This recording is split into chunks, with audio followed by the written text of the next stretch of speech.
want to reach a phase of transition where we are left with a friendly, stable, prosperous Venezuela, and democratic, in which all elements of society are represented in free and fair elections. By the way, you can have elections. You can have elections all day.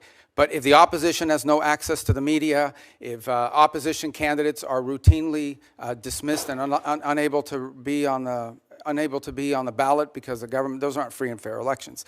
That's the end state that we want. Free, fair, prosperous, and friendly Venezuela. That never would have happened 2 or 3 weeks ago. It certainly wouldn't have happened if Maduro was still there. So I think these are signs of progress. Do they still have political prisoners? They do. But many are increasingly being released every single day, and some are actually being released and beginning to speak out again. And we're going to watch very closely how they're treated and how that happens. Conozco a María Corina desde hace 12 años o más. He interactuado con ella mucho y de hecho hoy me voy a reunir con ella. Nos reunimos hace un par de semanas. La realidad es esta. Y María Corina lo reconocería. Ella se sintió muy decepcionada y también los venezolanos en mi estado. No fue lo que me dijo a mí. Pero le puedo decir lo siguiente.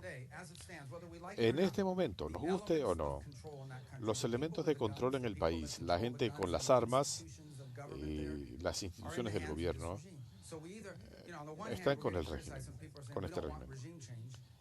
Por un lado, hay quienes dicen, no queremos un cambio de régimen, pero nos critican por no cambiar el régimen. Lo que queremos es un proceso de recuperación y transición, donde María Corina y otros puedan participar. ¿Usted la respeta? Sí.